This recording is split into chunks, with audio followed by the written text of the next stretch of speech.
अच्छी सिफातों में से एक अच्छी सिफत ये होती है कि वह मानना सिखाया जाता है, उस्ताद की माना जाता है। उस्ताद कुछ भी बोल दे, अगर बच्चा पांव दबाने के लिए रात में आ गया, उस्ताद की आंख लग गई, जब तक उस्ताद ये नहीं बोलेगा उठ के चला जा, रात की फजर का वक्त हो सकता है मगर वो बच्चा सोने के लिए नहीं जा सकता, पांव दबाता रहेगा। यही मदरसे के अंदर सिखाया जाता है। वो पत्थर लेकर गया बच्चा, वो पत्थर लेकर वो जा गया। जब जोहरी के दुकान में, एक सोनार की दुकान में डरते डरते पहुंचा, चप्पल भी सही से रखा कि अगर ये मारने के लिए डंडा उठाएगा तो मैं फौरन भाग जाऊंगा। वो बैठा और पत्थर निकाला। पत्थर निकालने के बाद जोहरी के सामने ऐसे दिखाया कि हजरत ने भेजा है, कुछ दे दीजिए इसका। जोहरी ने उस पत्थर को देखकर फौरन खड़ा हुआ और पीछे हट गया और कहा, भाई ये पत्थर तू लेकर कहां से आया है? ये पत्थर तू लेकर कहां से आया है? ये पत्थर तेरे हाथ में कैसे आया? अब वो बच्चा थोड़ा सा हौसला दिखाया कि भाई आप उठ क्यों रहे, ये तो पत्थर है, उस्ताद ने दिया इसलिए लेकर आए हैं, कुछ दे दीजिए। वो कहा नहीं नहीं, इस पत्थर में मैं हाथ नहीं लगाऊंगा। कहा क्यों? कहा नहीं नहीं, ये बड़ा कीमती पत्थर है, बड़ा कीमती पत्थर है। बच्चा कहने लगा, कैसी बात, मजाक कर रहे हो आप? अब मेरे से मजाक कर रहे हैं क्या? दुकानदार ने चीनी नहीं दिया, मिठाई वालों ने मिठाई नहीं दी, कपड़े वालों ने कपड़े नहीं दिया, और आप कह रहे हैं बड़ा कीमती पत्थर है?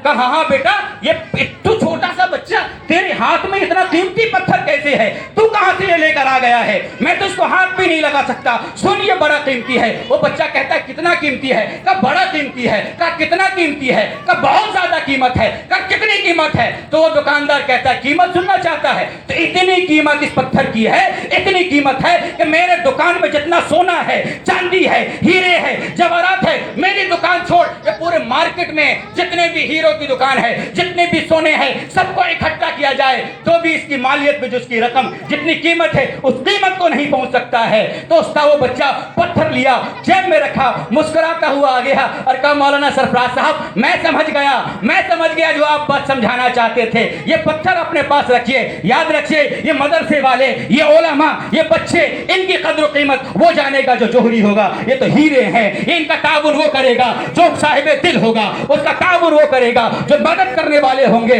वो होंगे जिनके सीने में दिल होगा।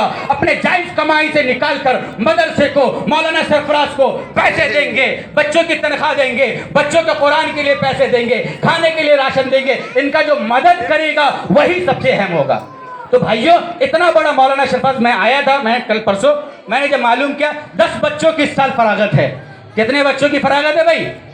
10 बच्चों की फरागत है। 150 बच्चे इस मदरसे में पढ़ते हैं, रहते हैं। इनका सारा खर्चा, खाने पीने का तमाम तर जरूरियात मौलाना सरफराज साहब और उनकी पूरी टीम उठाती है। बताइए कि 2 बच्चे अगर हमारे हो, उनके खर्चे में बिल्कुल पसीना आ जाता है, परेशान हो जाते हैं कि भाई आज क्या बनेगा, कल क्या बनेगा। इन 50 बच्चों को सुबह नाश्ता भी देना, जो है दोपहर में खाना भी देना, रात का भी खाना देना, इनको पढ़ाना भी, इनको कपड़े भी देना, गर्मी में इनके लिए ठंडे पानी का इंतजाम भी करना, सर्दी में इनको कंबल और लिहाफ भी देना, और इनको हाफिज कुरान भी बनाना, इतना बड़ा काम मौलाना सरफराज साहब कर रहे हैं। बताइए हम सब की अखलाकी जिम्मेदारी है या नहीं है कि हर एतबार से हम इनका ताउन करें? हाथ उठाकर बोले भाई, है या नहीं है? हर एतबार से बताइए। हमारे पूरे किराड़ी विधानसभा के अंदर मैं ऑन रिकॉर्ड बात कर रहा हूं, बिल्कुल दलील के साथ बात कर रहा हूं, बुआ के दल कह रहा हूं, इतना बड़ा अंजक काम मौलाना सरफराज अंजाम दे रहे हैं। ये पूरे किराड़ी नहीं, पूरे दिल्ली के मुसलमानों पर एक एहसान कर रहे हैं। हमें इनकी एहसानमंदी करनी चाहिए, इनकी तारीफ करनी चाहिए, इनसे मोहब्बत करनी चाहिए और इनका हर मुमकिन ताउन करने चाहिए। आइए इसके बाद मैं मदरसे का तारुफ करने के लिए इनका मामला क्या है, बच्चों को खाने में क्या देते हैं, बच्चों को जो है किस तरह पढ़ाते हैं, बच्चों के पढ़ने की क्या तरतीब है, कितने बच्चों ने इस साल कुरान करीम मुकम्मल किया है, कितने सालों से आप ये काम अंजाम दे रहे हैं। इन्हीं बिहार के अंदर मैं मौलाना सरफराज साहब से गुजारिश करता हूँ, आएँ और अपनी जो है आप बीती और अपनी रूदात और अपने मदरसे का जो है